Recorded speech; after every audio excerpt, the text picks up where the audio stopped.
سکتا ہے۔ اے ایمان والو، انہیں اپنا دوست نہ بناؤ، اس لیے کہ یہودی اور عیسائی آپس میں ایک دوسرے کے دوست ہیں۔ اتنا بھی کافی تھا، لیکن اللہ تبارک و تعالی نے معیار ہی بدل دیا اور اتنا بڑا حکم ارشاد فرمایا۔ اس آیہ مقدسہ نے ہر چیز کو اپنے دامن میں سمیٹ کے رکھ دیا۔ یہودی اور عیسائی کو اپنا دوست نہ بناؤ، اس لیے کہ وہ آپس میں ایک دوسرے کے دوست ہیں۔ تو بات اتنی بھی کافی تھی، لیکن فرمایا اللہ تعالیٰ نے وَمَن يَتَوَلَّهُم مِّنكُمْ، جو تم میں سے انہیں اپنا دوست بنائے گا۔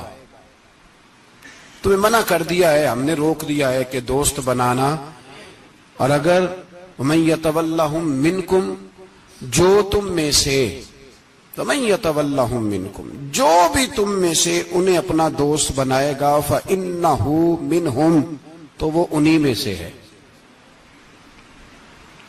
تمہیں بتا دیا ہے کہ دوست یہودی اور عیسائی کو کبھی دوست بنانا، اور اگر بناؤ گے تو پھر تم، اور پھر جو قرآن مجید نے بات اس آیہ مقدسہ کو جو ختم فرمایا تو فرمایا ان اللہ لا یہدی القوم الظالمین، بے شک اللہ ظالموں کی قوم کو ہدایت نہیں دیتا۔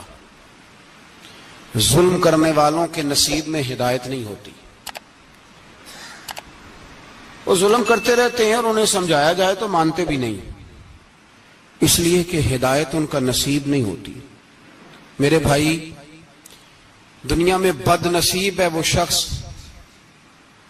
جو غلطی کرتا ہے اور پھر مانتا بھی نہیں، اور دنیا میں کم ظرف ہیں وہ لوگ، کم ظرف جو اپنے ظالم ہونے کے باوجود ظلم پر وضاحتیں پیش کرتے ہیں، اپنی غلطیوں کا اعتراف کرنے کی بجائے ان پر دلیلیں دیتے ہیں، چھوٹے ظرف کے لوگ۔ اللہ تبارک و تعالیٰ نے فرمایا یہودی اور عیسائی کو کبھی دوست نہ بنانا۔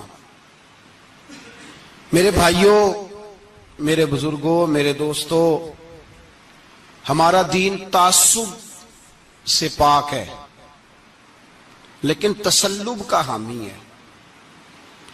تعصب کا مطلب یہ ہوتا ہے کہ کہنا مار دو دوسرے کو، برداشت ہی نہ کرو، اور تسلب کا مطلب یہ ہوتا ہے کہ اپنے دین میں پختہ ہو جاؤ، اپنے دین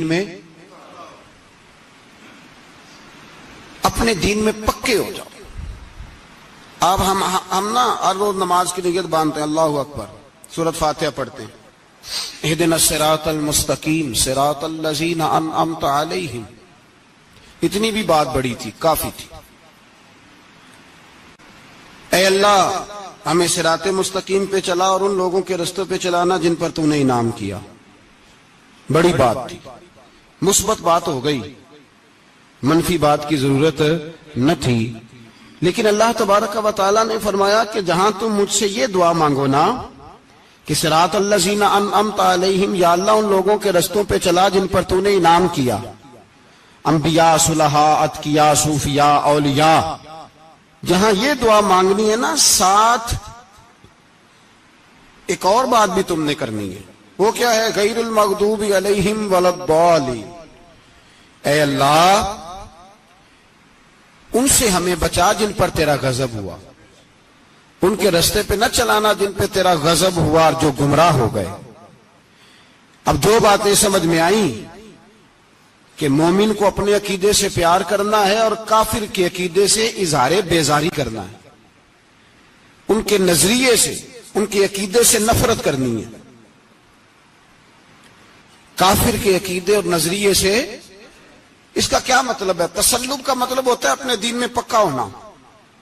دو تین جملوں میں بات سمجھاتا ہوں، اگر آپ کی سمجھ میں آئی تو بڑا بہتر ہوگا۔ دو تین جملوں میں تسلب، پکا ہونا، اس کا کیا مطلب ہے؟ اس کا مطلب یہ ہے کہ اپنی آنکھوں پر جو تم نے اینک لگانی ہے وہ دین کی اینک لگانی ہے، جو چیز بھی دیکھنی ہے وہ دین کی آنکھ سے دیکھنی ہے، جو کچھ بھی تم نے چاہنا ہے، بڑی بات کر رہا ہوں اگر آپ سمجھے تو، جو بھی تم نے دیکھنا ہے دین کی اینک سے دیکھنا ہے، جو تم نے چاہنا ہے وہ دین کے دل کے ساتھ چاہنا ہے، اور جو تم نے سوچنا ہے وہ دین کے دماغ کے ساتھ سوچنا ہے۔ اس کا ترجمہ اقبال نے کیا، کہنے لگے قوم مذہب سے ہے، مذہب جو نہیں، قوم کس سے ہے؟ قوم مذہب سے ہے، مذہب جو نہیں۔ اور فاضل بریلوی کہتے ہیں دہن میں زبان تمہارے لیے اور بدن میں ہے جان تمہارے لیے، ہم آئے یہاں تمہارے لیے تو اٹھیں بھی وہاں تمہارے لیے۔ اپنی ہر چیز، ہر نقطہ نظر میں پہلے دین، اس کے بعد کوئی اور۔ کافر کے عقیدے سے ہمارے زمانے میں نا فلسفی، منطقی، ادیب، شاعر، ملنگ، تلنگ، یہ بڑی جماعتیں، کھچڑی ہے، کھچڑی۔ اب وہ کھچڑی ایک نیا درس دیتی ہے۔ وہ کھچڑی یہ کہتی ہے کہ یہ سارے اللہ کو پکارتے ہیں، سارے اسی کے نام ہیں، یہ سارے۔ ہمارے ایک سابق وزیر اعظم نے بھی کہا تھا، ایک نوجوان کی عادت دی ہے گھسی پٹی جماعت نے، وہ بھی یہی کہتے ہیں، ہولی پہ بھی چلے جاؤ، دیوالی پہ بھی چلے جاؤ، ہندوؤں کے مندر میں بھی چلے جاؤ، وہ کہتے ہیں سارے اسی کے نام ہے، جو بت کو پکار رہا ہے وہ بھی اسی کو ہی پکار رہا ہے، معاذ اللہ۔ جو رام رام کہہ رہا ہے وہ بھی بات اصل وہی ہے۔ وہ بیوقوف ہو، اگر بت کو پکارنے والا بھی کسی نہ کسی رنگ میں اللہ کو ہی پکار رہا تھا معاذ اللہ، تو پھر نبی پاک صلی اللہ علیہ وسلم کو کیا ضرورت تھی بتوں کا مقابلہ کرنے کی؟ تم نے تو سارا دین ہی مشکوک کر دیا، ہر شے مشکوک ہو گئی۔ جو بتوں کو پکار رہا ہے وہ بھی اسی کو پکار رہا ہے، جو رام کہہ رہا ہے وہ بھی اسی کو کہہ رہا ہے، جو پتھر پوج رہا ہے وہ بھی، کیا تماشا لگایا ہوا ہے۔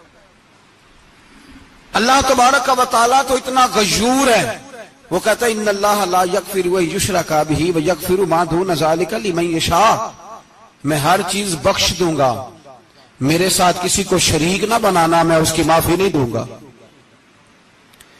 اللہ کے پیارے پیغمبر حضرت عزیر، جناب عیسیٰ علیہ السلام کو جب لوگوں نے معاذ اللہ خدا کا بیٹا کہا تو رب تبارک و تعالیٰ نے قرآن پاک کی آیتیں نازل فرمائی، فرمایا یہ جھوٹ بولتے، یہ ظلم کرتے ہیں اپنی جانوں پر۔ او بھائی یہ کھچڑی جو پکا رہے ہیں نا ملنگ لوگ، ادیب لوگ، سارے اسی کے نام ہیں، اس کا ایک ہی نام ہے، لا الہ الا اللہ، لا الہ الا اللہ، لا الہ الا اللہ۔ اس کے سوا کوئی بھی معبود ہو ہی نہیں سکتا، سوال ہی نہیں۔ او خدا کے بندے، یہ فلسفہ، اور پھر ہم سیانے بڑے، ہمارے دلوں میں رحمت بڑی ہے، نرمی بڑی ہے کافر کے حق میں، مشرک کے حق میں، سارے جی اسی کو پکارتے ہیں۔ تو زیادہ مہربانی کرنے والا ہے یا نبی پاک زیادہ رحمت للعالمین ہے؟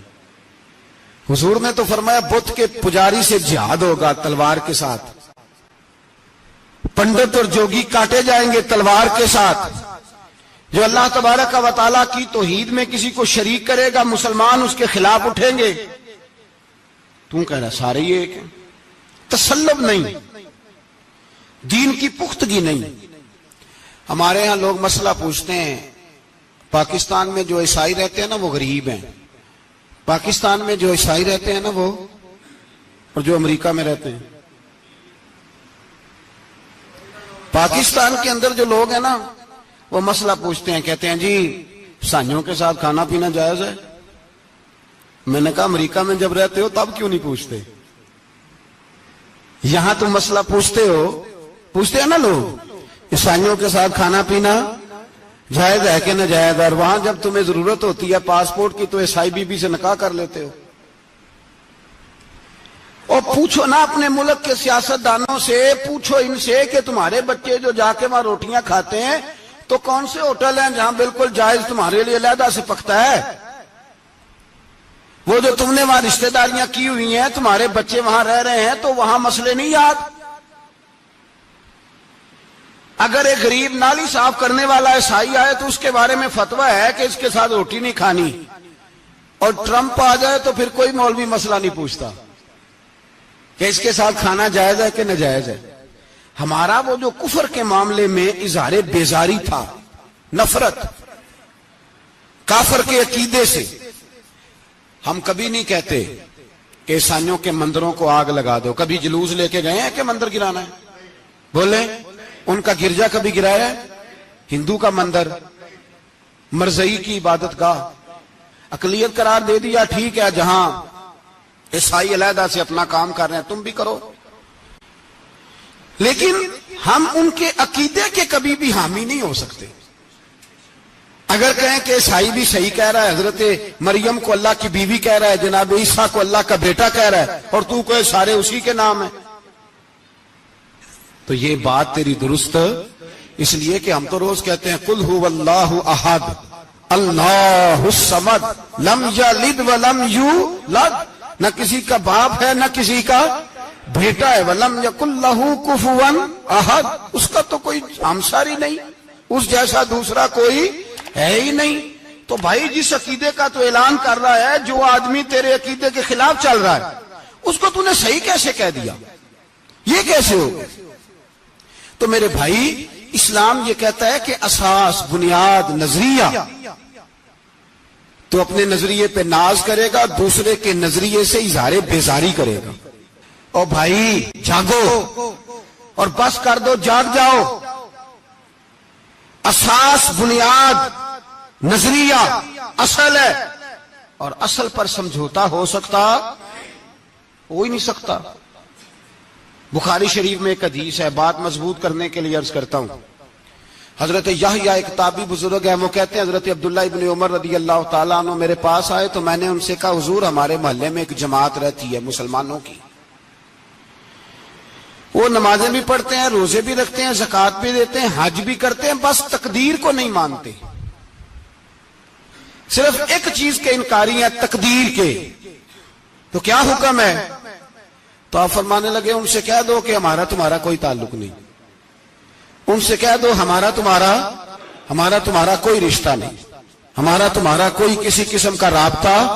اور فرمایا ان کو بتا دینا کہ رسول پاک کے صحابی نے فتویٰ دیا ہے جتنی مرضی نمازیں پڑھو، جتنے مرضی روزے رکھو، اور احد پہاڑ کے برابر اگر تمہارا دل کرے تو صدقے کرو، پر تمہارا کوئی عمل اللہ کی بارگاہ میں قبول نہیں جب تک تمہارا عقیدہ صحیح نہیں، جب تک تمہارا نظریہ ٹھیک نہیں، اتنی دیر تک کوئی عمل اللہ کی بارگاہ میں تمہارا قابل قبول نہیں۔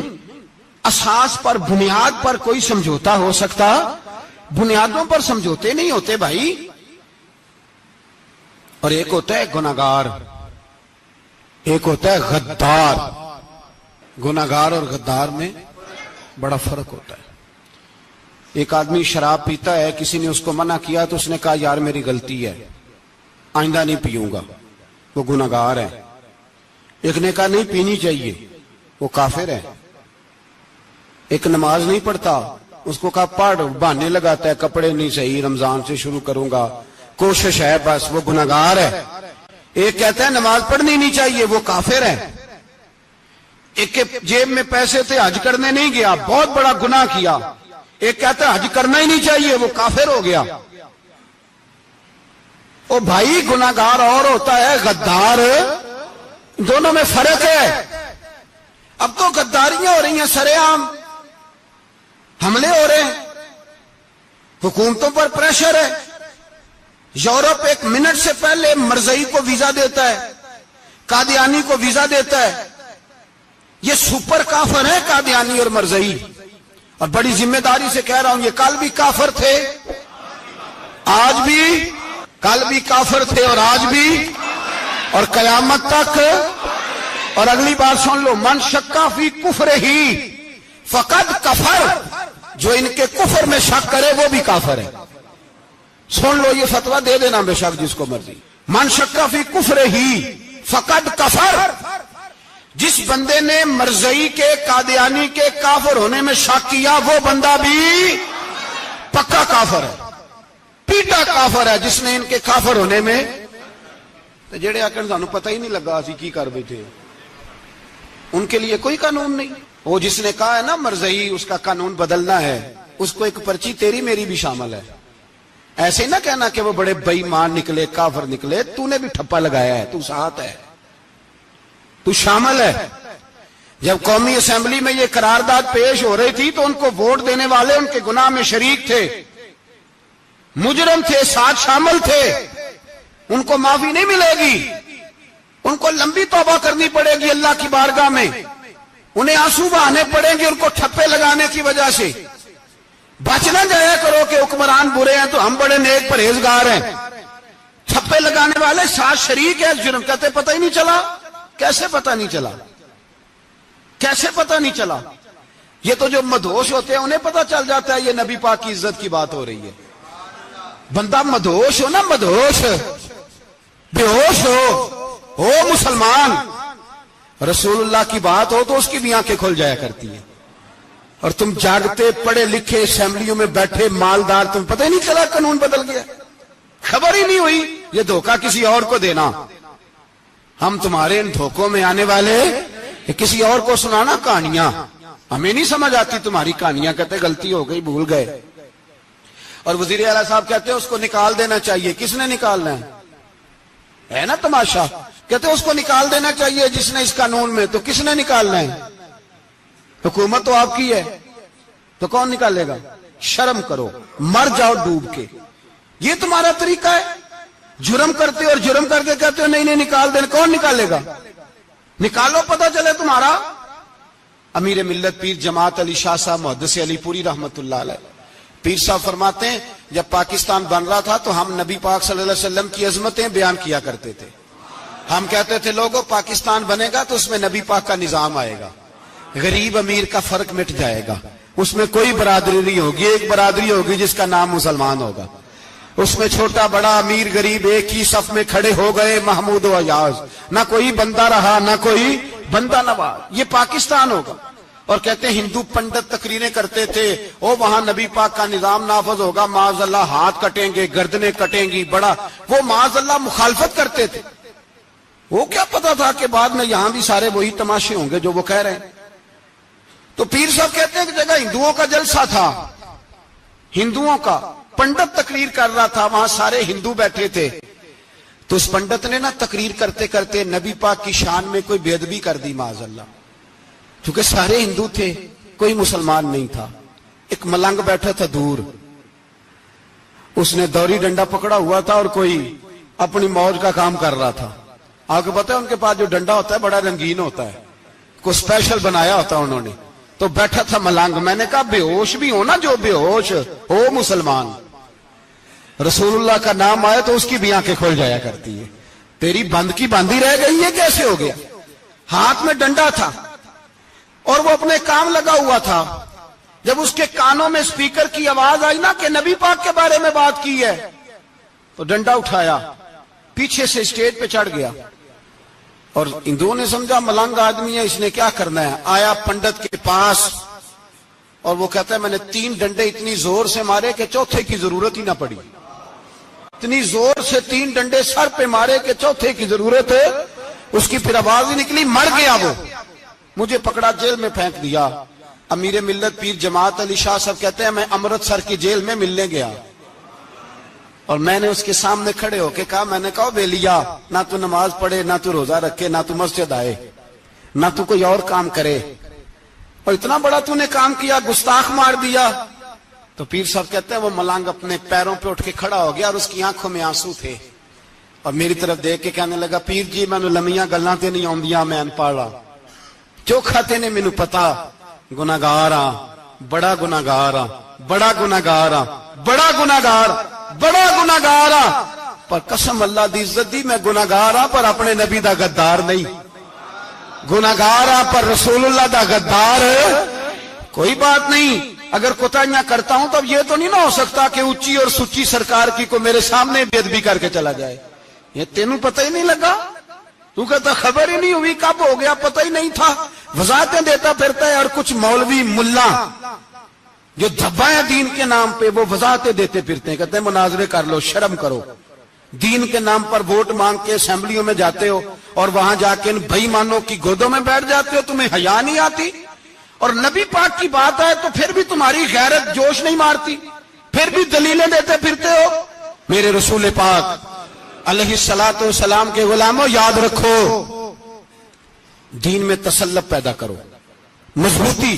کل لوگ مسئلے پوچھا کرتے تھے کہ صحابی کا اہل بیت کا بے ادب ہے تو اس کے جنازے پہ جائیں کہ نہ جائیں. اب نہیں لوگ پوچھتے، اب ہمارے دلوں میں فتوے زیادہ آ گئے ہیں، مرضی کرتے پھرتے ہیں.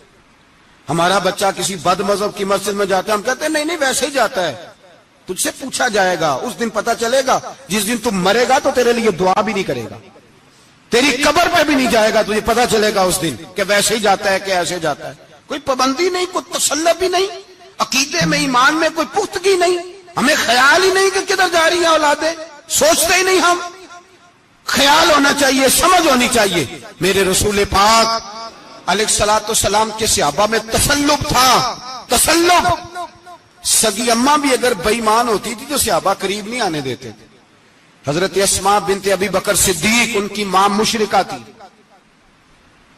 جناب صدیق اکبر کی ایک زوجہ حضرت ابو بکر نے طلاق دے دی. کچھ عرصے کے بعد وہ اپنی بیٹی کو ملنے آئی، ماں بیٹی سے ملنے آئی تو حضرت اسماء بنت ابو بکر کو پیغام بھیجا، کہا بیٹے میں تجھے ملنا چاہتی ہوں.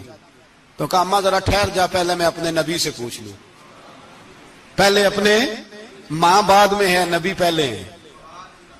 پہلے حضرت اسماء حضور کی بارگاہ میں گئی، یا رسول اللہ میری اماں ملنا چاہتی ہے، اور مشرکہ ہے، حکم کیا ہے؟ فرمایا تو ماں کی حیثیت سے مل سکتی ہے. انہوں نے تو سگے ماں باپ سے ناطے توڑ لیے، سگے رشتہ داروں سے، اور تو ان سے دوستیاں ختم نہیں کر سکتا، تیرا تعلق بھی نہیں. نہیں، سارے اسی کو پکارتے ہیں، سارے ایک ہی ہیں. یہ تماشے کسی اور کو دکھانا، یہاں رسول اللہ کے غلام بستے ہیں. ہمارا عقیدہ بڑا پختہ ہے، بڑا پختہ، بڑے پختہ نظریات کے لوگ اللہ نے اس دھرتی کو عطا فرمائے. اس زمین نے بڑے کامل مومن پیدا کیے. بھائی یاد رکھو، رسول پاک علیہ الصلوۃ والسلام کے غلاموں میں اپنے دین کے لیے تسلط تھا، پختگی تھی، کفر سے بیزار رہتے تھے. اگر سب کو ایک میں ایک ہی کرنا تھا تو پھر اتنی لمبی چوڑی جدوجہد، امیر حمزہ کا کلیجہ نکل گیا، کان کٹ گئے، سب کچھ ہو گیا، اور آج تم ان شہیدوں کی لاشوں پہ کھڑے ہو کے کہتے ہو کہ یہ تو ایسے ہی کٹ گئے. مذاق ہے یہ؟ کوئی مذاق ہے؟ اصل بات بتاؤں آپ کو کیا ہے؟ دین مفت میں ملا ہے، اور جو شے مفت مل جاتی ہے اس کی قدر نہیں ہوتی. قدر دین نبی دا ایک ہی جانن دنیا دار کمینے، دین نبی دا جانن والے سونگے وچ مدینے. تجھے کیا پتا، تجھے کیا خبر اس دین کی؟ تجھے خبر ہی نہیں میرے رسول پاک کا پسینہ کتنا بہا ہے. کبھی تیرا پھیرا لگے تو احد کے پہاڑ سے جا کے پوچھنا نبی پاک کا خون کتنا بہا ہے. کبھی ٹائم ملے نا، ملک شام جا اور حضرت بلال کی قبر پہ کھڑے ہو کے پوچھ دین کتنا قیمتی ہے. اور پھر اس سے زیادہ بات پوچھنی ہو نا کبھی تو مدائن جا، حضرت سلمان فارسی کے مزار کے پاس ان سے پوچھ دین کی قیمت کتنی ہے. وہ تجھے بتائیں گے کہ کئی 100 سال لگ گئے نبی پاک کے قدموں میں پہنچنے تک. 100 سال، کئی 100 سال. اور اگر پھر بھی تجھے تسلی نہ ہو تو جنت البقیع میں جا اور سیدہ طیبہ طاہرہ حضرت فاطمہ الزہرا سے پوچھ، ان سے پوچھ بی بی اس دین کی قدر کیا ہے. وہ تجھے بتائیں گی کہ جب دین کے چہرے پہ سرخ رنگ بھرنا تھا تو میں نے حسین کا خون دے کے بھرا. وہ تجھے بتائیں گی کہ اس دین کو جب پینٹ کرنا تھا تو میں نے جناب علی اصغر کے بازوؤں کے ساتھ مصوری کی ہے. اس کو آسان سمجھ رکھا ہے لوگوں نے، آسان سمجھ رکھا ہے. کہا تم کٹ گئے. اور آج اٹھنے والا صوفی اور درویش کہتا ہے سارے ایک ہی ہیں، سارے اسی کو مانتے ہیں. جس سیاستدان کا دل کرتا ہے وہ جا کے مندروں میں پوجا کر آتا ہے، جس کا دل کرتا ہے وہ جا کے ہندوؤں کی ہولی اور دیوالی میں شریک ہو جاتا ہے. سب ایک ہی ہیں. اگر ایک ہی تھے تو حسین کا علی اصغر کیوں شہید ہوا؟ اگر سب ایک ہی تھے تو جناب علی اکبر کیوں شہید ہوئے؟ سارے ایک ہی تھے تو پھر ٹھیک ہے، مست رہنا چاہیے تھا. یہ مذاق ہے اتنی قربانیاں؟ شرم ہی نہیں آتی بات کرتے ہوئے؟ جاگو اور اپنے دین کو سمجھو. میرے رسول پاک علیہ الصلوۃ والسلام نے جو دین دیا اس میں تسلب ہے، تسلب، کفر سے بیزاری. کتنی بیزاری؟ حضرت ام حبیبہ رضی اللہ تعالیٰ عنہ ام المومنین ہے، یہ ہماری اماں ہیں. ام، ماؤں کے نام تو بچوں کو آنے چاہیے نا. یہ مومنوں کی ماں ہیں، ابو سفیان کی بیٹی ہیں.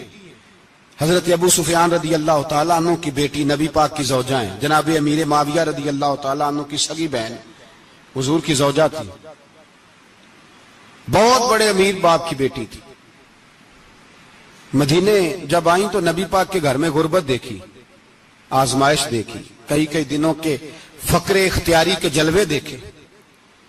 ابو سفیان ایک مذاکرات کے سلسلے میں مدینے آئے اور کہتے ہیں میں نے سوچا سیدھا اپنی بیٹی کے گھر جاتا ہوں، تو کہتے ہیں میں حضرت ام حبیبہ کے صحن میں داخل ہوا تو چارپائی پہ بستر بچھا ہوا تھا، اور ام حبیبہ ایک سائیڈ پہ بیٹھ کر تو سوئی دھاگے کے ساتھ کوئی کام کر رہی تھی۔ ابو سفیان کہتے ہیں میری بیٹی کی نظر پڑی تو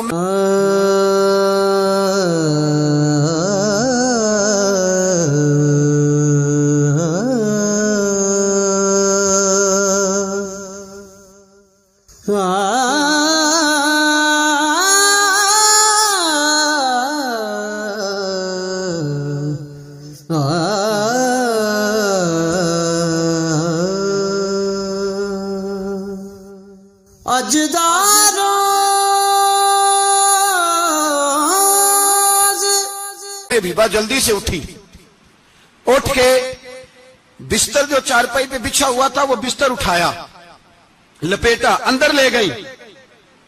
بعد میں باہر آئی تو میں نے بیٹی کے سر پہ ہاتھ رکھا، میں نے کہا بیٹی میں سمجھ گیا ہوں، بستر پہ میری نظر پڑی ہے، لگتا ہے کئی سال پرانا ہے، پیوند بھی لگے ہوئے ہیں، تو اس لیے اندر رکھا ہی ہے کہ پرانے بستر پہ باپ کو بٹھاؤں گی، اس لیے رکھا ہی ہے۔ تو بیٹی امیر گھر سے آئے تو غریب گھر میں اس کی شکایتیں ختم نہیں ہوتی، پر دین کے ساتھ تسلط ام المومنین کا، پختگی اور کفر سے بیزاری، کہنے لگی ابا جی ابھی آپ کافر ہیں نا، تو آپ کی سوچ ابھی بدلی نہیں، میں اس لیے نہیں بستر اندر رکھ کے آئی کہ آپ کے قابل نہیں تھا، میں تو اس لیے رکھا ہوں کہ وہ میرے نبی کا پاک بستر ہے اور آپ ناپاک ہیں، وہ پاک بستر ہے۔ انما المشرکون نجس، مشرک ناپاک ہوتا ہے، باپ ہونا علیحدہ بات ہے، لیکن میرے دل میں باپ کی قدر بعد میں ہے میرے دل میں، اور رسول اللہ کے بستر کی قدر پہلے ہے، رسول اللہ کی نہیں، رسول اللہ کے بستر کی قدر ہے کہ باپ بیٹھ نہ جائے۔ اتنی نفرت مشرک سے، اتنا اظہار، وہ باپ بھی ہو تو اتنی نفرت، لوگوں نے پیچے ڈالے ہوئے پیار کے، محبت کی پینگیں چڑھا رہے ہیں، اور سارے یہ کہیں گے سب صحیح ہے، اور ہمارے دلوں میں نرمی، ہمارا اپنا جوان باہر جاتا ہے، وہ یہ نہیں دیکھتا کہ میں جس سے شادی کرنے لگا ہوں نیشنلٹی زیادہ ضروری ہے کہ ایمان، پیسے زیادہ ضروری کہ ایمان، دین زیادہ ضروری کہ دولت۔ عجیب تماشا ہے، بیچتے پھرتے ہیں، فار سیل کر دیا مذہب کو، تسلط بھی نہیں، کوئی خیال ہی نہیں، توجہ ہی نہیں ہماری۔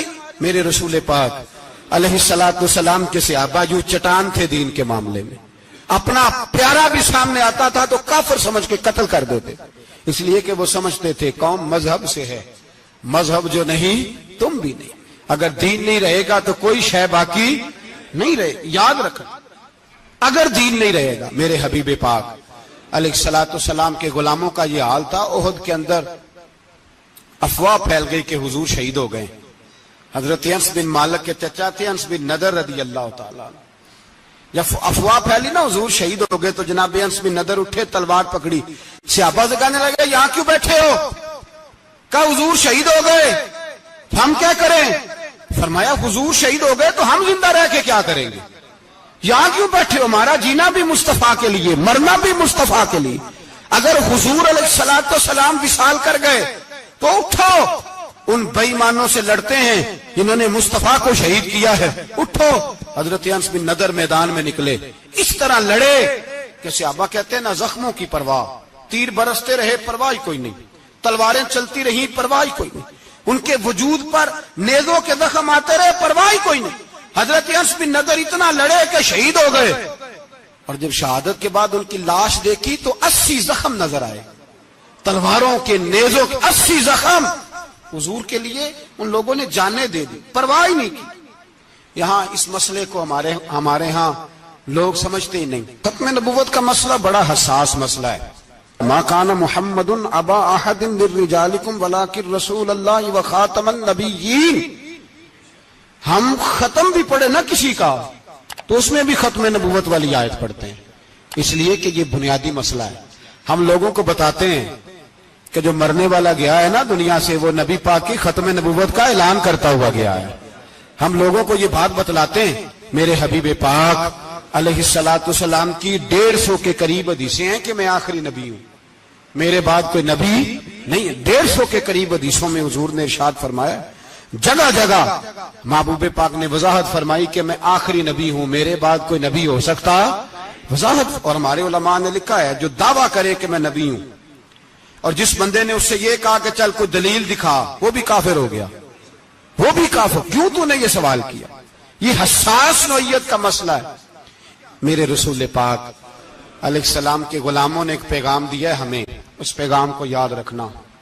حضرت سعد بن ربیع رضی اللہ تعالیٰ عنہ کو احد کے میدان میں اتنے زخم لگے کہ اٹھا نہیں جاتا تھا۔ نبی پاک صلی اللہ علیہ وسلم نے فرمایا جاؤ کو میرے سعد بن ربیع کا پتہ کرو وہ کہاں ہے۔ صحابہ آئے تو فرماتے ہیں جب ہم ان کے پاس پہنچے تو ان کی روح پرواز کر رہی تھی، آخری لفظ انہوں نے ادا کیے، کہنے لگے ادھر آؤ صحابہ، ادھر آؤ، میری وصیت سن لو۔ ہم قریب گئے، ہم نے کہا شاید بچوں کے بارے میں، اولاد کے بارے میں، گھر کے بارے میں کوئی وصیت کریں گے۔ تو حضرت سعد بن ربیع نے وصیت فرمائی، کہنے لگے جا کے نبی پاک کے غلاموں کو میرا پیغام دے دینا، جا کے امت مسلمہ کو میرا پیغام دے دینا کہ مسلمانوں اگر تم میں سے ایک بھی زندہ ہوا اور نبی پاک کی ناموس پر کوئی حرف آیا تو پھر اللہ کی بارگاہ میں تمہارا کوئی عذر قبول نہیں کیا جائے گا۔ یہ میدان احد میں سر سے لے کر پاؤں تک زخم لگے ہوئے ایک صحابی کا پیغام ہے امت مسلمہ کے نام۔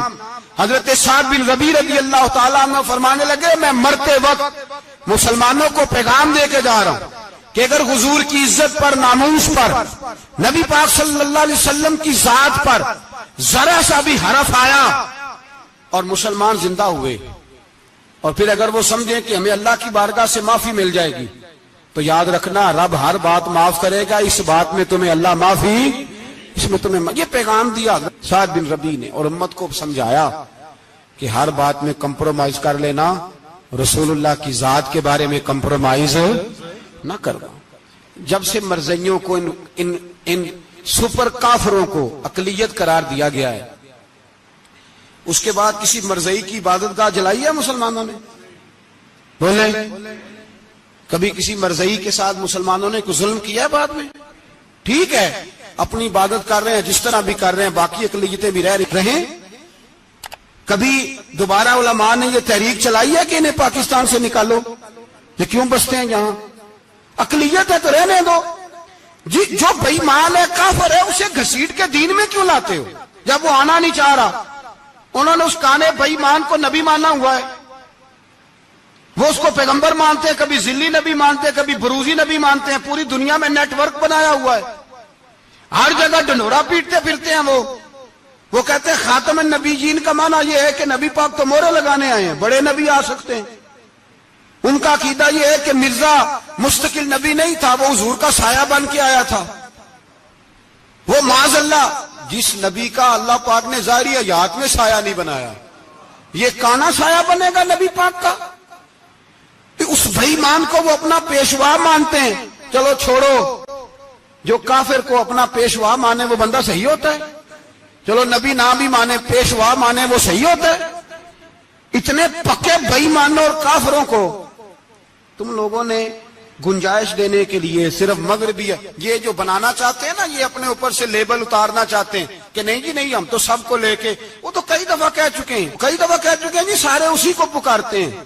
نہ، سارے اسی کو نہیں پکارتے، اس کو اگر صحیح پکارتے ہیں تو مسلمان پکارتے ہیں، باقی اس کو صحیح پکارتے کہ جھوٹ بولتے ہیں، ملاوٹ کرتے ہیں، شرک کرتے ہیں، کفر کرتے ہیں، اور اللہ کی بارگاہ میں کفر و شرک کی کوئی معافی۔ یہ دنیا کو بتانا چاہتے ہیں نہیں جی نہیں، ہم بڑے نرم ہیں، ہم بڑے ایسے ہیں۔ ہم کوئی نرم نہیں، کوئی نرم نہیں، ہم نرم ہیں رحماء بینہم۔ لیکن اگر عقیدوں کو چھیڑو گے، رسول اللہ کی عزت اور ناموس اور ختم نبوت کو چھیڑو گے، تو اقبال کہتے ہیں ہم بڑے نرم ہیں، اتنے نرم ہیں جیسے ریشم ہوتا ہے، ہو ہلکا ہے یاراں تو بریشم کی طرح نرم، اور رزم حق کو باطل ہو تو فولاد ہے مومن۔ پھر ہم نرم نہیں، پھر ہمارے اندر بڑی سختی ہے، بڑی سختی۔ حضرت ابوبکر صدیق سب سے زیادہ نرم تھے، پر ختم نبوت کا معاملہ آیا تو سب سے زیادہ سخت حضرت ابوبکر صدیق ثابت ہوئے، سب سے زیادہ۔ ہم بڑے سخت ہیں، بڑے سخت۔ چیک نہ کیا کرو مسلمانوں کے ایمان کو، ٹٹولا نہ کرو. میری آپ سے بھی اپیل ہے کہ ایسے ہی کو بندہ اگر آپ کے گھر آ جائے نا اور آ کے کہے میں فلاں صاحب ہوں، تو روب میں نہ آیا کرو. اس سے پہلے پوچھا کرو یوں تو سید بھی ہو، مرزا بھی ہو، افغان بھی ہو، تم سبھی کچھ ہو، بتاؤ کہ مسلمان بھی ہو. بس کر دیں، اب بس کر دیں. ان لوگوں کے ہاتھ مضبوط کر دیں جو ہاتھ بڑھاتے ہیں تو نبی پاک کی ختم نبوت پہ ہی ڈال لیتے. ان کے ہاتھ مضبوط کرنے بند کرو، بند کرو ان ظالموں کے ہاتھ مضبوط کرنے. حضور آخری نبی ہیں. بولیے نبی پاک، سارے بولیے حضور. حضور کے بعد جو کسی اور کو نبی مانے وہ کل بھی کافر تھا، آج بھی، قیامت تک وہ. جو اس کے کفر میں شک کرے وہ بھی، جو مرزائی قادیانی کے کفر میں شک کرے وہ بھی کافر ہے. مر جائے تو مسلمانوں کے اس قبرستان میں اس کا دفن ہونا جائز ہے، مسلمان کا اس کے لیے تعزیت کرنا جائز ہے، مسلمان کا اس کے دل اس کے حق میں نرمی پیدا کرنا جائز ہے. نہیں، مسلمان کا اس شخص کے بارے میں کسی قسم کی گنجائش دینا جائز ہے. کل بھی کافر تھے، آج بھی کافر ہیں، قیامت تک کافر رہیں گے. مسلمان وہ رہے گا جو کہے گا کہ نبی کی ہر شان کو ہم مانتے ہیں. حضور خاتم النبیین ہے، زبان سے اقرار کرتے ہیں اور دل سے اس پر ایمان لاتے، وہ بندہ مسلمان رہے گا. ہم حکومتوں کو سمجھاتے ہیں اپنی قبریں خراب نہ کرو، اپنی آخرت تباہ نہ کرو. نہ بس تھوڑا سا وقت ہے، تمہارے باپ دادا مر گئے، ان کا نام بھی کوئی نہیں لیتا، تم بھی دنیا سے جاؤ گے. خدا را ہم تمہیں سمجھاتے ہیں، ہم درد مندانہ اپیل کرتے ہیں، اپنی آخرت بچاؤ. یہ اسمبلیاں چند روزہ، یہ حکومتیں چند روزہ. ادھر جا کے دیکھ لو شدرے میں وقت کا بادشاہ لیٹا ہے لیکن کوئی نہیں جاتا. بادشاہ تھا، اٹھتا تھا تو دنیا اٹھتی تھی، بیٹھتا تھا تو دنیا بیٹھ جاتی تھی. آج ہمارے بہت سارے نوجوانوں کو پتہ نہیں کہ اس کسی بادشاہ کی قبر بھی ہے. بہت بڑا مقبرہ بنا، بڑی سیرگاہ بنی ہے، پر کوئی جاتا نہیں. چند قدم راوی کراس کر کے دیکھ لو، داتا علی اجمیری لیٹے ہوئے. ایک دن کے لیے بھی چھوٹی سی اسمبلی کے ممبر بھی نہیں بنے. میراں نہ امیراں دے دیوے بلدے نہیں صدا فقیراں دے. نہ وہ والی حکومت کرو جس کے بعد تمہاری فاتحہ بھی کوئی نہ پڑھے. اور جا کے دیکھ لے داتا صاحب کی قبر کے چاروں جانب پھٹیاں لگی ہوئی ہیں. سارا دن ساری رات اللہ کا قرآن پڑھا جاتا ہے، دن رات وہاں درود پڑھے جاتے ہیں، ان کو اصالِ ثواب کیا جاتا ہے. یہ والی زندگی جی، واپس آ جا، نہ اپنی آخرت خراب کر. بچ جا، وقت کی حکمران لوٹ آ، رسول اللہ کے قدموں میں بیٹھو، اعلان کرو، بغاوت کرو نبی پاک کے دشمنوں کے خلاف، اور حضور کے سچے غلام بن کے جیو.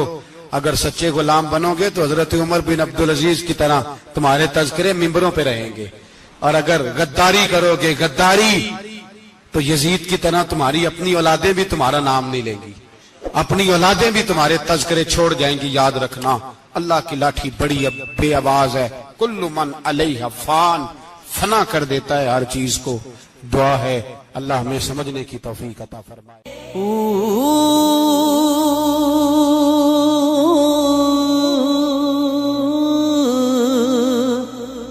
اللہ اللہ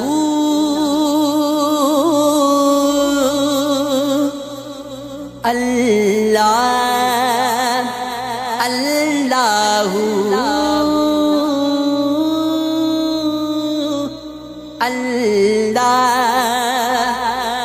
اللہ اللہ اللہ